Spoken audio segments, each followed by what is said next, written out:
Good morning, everyone. Kate Borer and Fiona Pearman for this morning's Facebook Live, where we are talking the gender pay gap, something that feels like we've been talking about for ages, Fee. Yes, it doesn't matter where you go. This one is such a hot topic for organisations, for government, for individuals, trying to figure out what's actually going on here and why does it consistently, no matter how much effort, intentions, good work is being done, we've still got a pretty astonishing pay rate. And when you go into certain professions, it's even bigger. It's somewhere between that 15 to 20, 25%. And that's still a concern, I think, for a lot of people. How do we deal with this? Yeah, I think lots of great work. Where Gia's done incredible stuff here in terms of reporting. Organisations as well. There's some really notable organisations that have gone out and done some really active moves to close the gender pay gap. But I think it's worth, I was on a call the other day and a colleague said, well, why is that? Why do we have the gender pay gap? And it is a complex issue. It's not something you can answer in, a couple of bullet points. But I think it's worth kind of stepping back. We very much look at there is, systemic, there's, gender bias issues, there's practical issues. And of course, there's the things that you and I talk about a lot around some of the stuff that comes up, when we work one-on-one or with women in groups around some of these personal confidence barriers. But let's just start with the systemic stuff. Yes, I think when we unpack some of these factors that sit around, why is this such a perplexing issue for everybody? We do know that women are, and this is a complex issue in itself, biased towards the more caring professions, which pay less. So there's a number of things going on there. We've structurally and kind of culturally conditioning, we sort of raise women to do more caring professions. We kind of steer women in that direction. It's seen as a valid choice for a profession. And even though those are terribly valuable, and we've seen, recently how important those professions are, we don't pay them the same as we do the male-dominated professions. So there is, just inherent structural things that mean that, this is not going to go away overnight.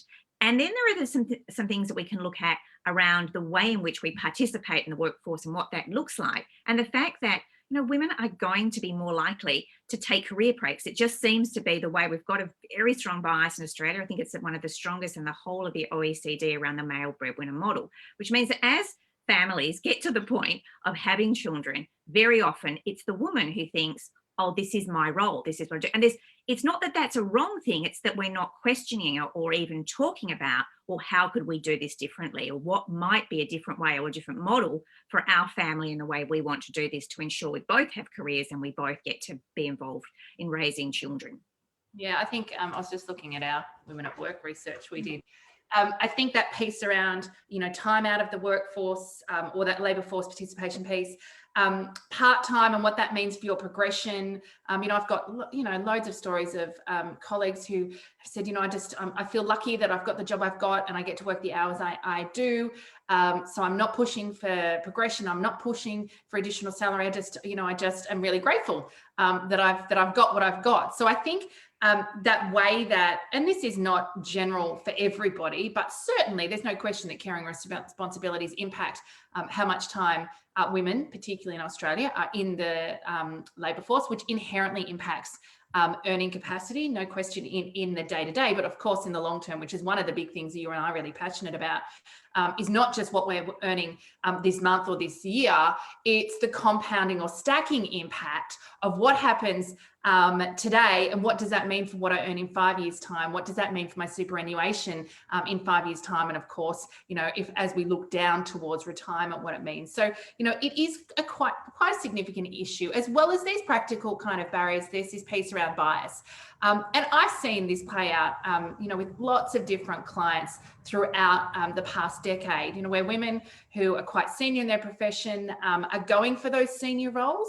And perhaps not, often coming down to the final two and, not securing the role. And, the feedback is perhaps it's that other person, often male, is a better team fit or culture fit. And that's often because, the previous incumbent has been male. And we're just used to either the hiring or the CEO or the senior leader is used to working with that dynamic or feels like they'd be able to work better with that individual. And so this piece around you know, it's gonna take work for me to get used to working with someone different. And so actually, you know, they're a better team fit, which, you know, particularly where we look at recruitment and hiring activity, on some level, that's probably the most important thing we recruit for, right? Which is this, you know, a good cultural and team fit. So there's some inherent challenges there. And of course, Fee, we've got the old, you know, she's not tough enough, she's too tough. She's not assertive enough, she'll get walked all over, or, you know, she's too aggressive. All of these labels that often get put on women. Yes, I think this is a really tricky one, because often, and we hear this all the time in coaching women, I feel as though I'm walking a fine line. You know I need to be firm, I need to assert my opinions, I know I need to do that. And then sometimes I get feedback that I'm going too hard. And when I hold back, I'm told I don't have, or I need to show more confidence. So there's always these dilemmas for women around the way in which they're perceived that I don't think we do as harshly, or we don't make it as difficult for men. We've just got, I think, a broader tolerance around diversity in men than we have at this point for women, because perhaps we haven't got as many in those senior roles. And the more that we make headway, obviously that opens things up. And this, you know, tension around cultural fit and diversity is always going to be an interesting one. I think, again, the more conscious we get about the value of diversity, the more we're likely to be more open to how important that is in addressing some of these biases. Yeah, I mean, all of those things impact earning capacity, progression opportunities that are available to us, and are important pieces. Of course, all things being worked on. Wajia, again, doing great work as for, you know, our society. All things organisations and industries are working on. And it's slow. And so I think the piece that you and I, and probably where we've really landed on our work in confidence, is yes, there's work to be done in the system, in organisations, in our society.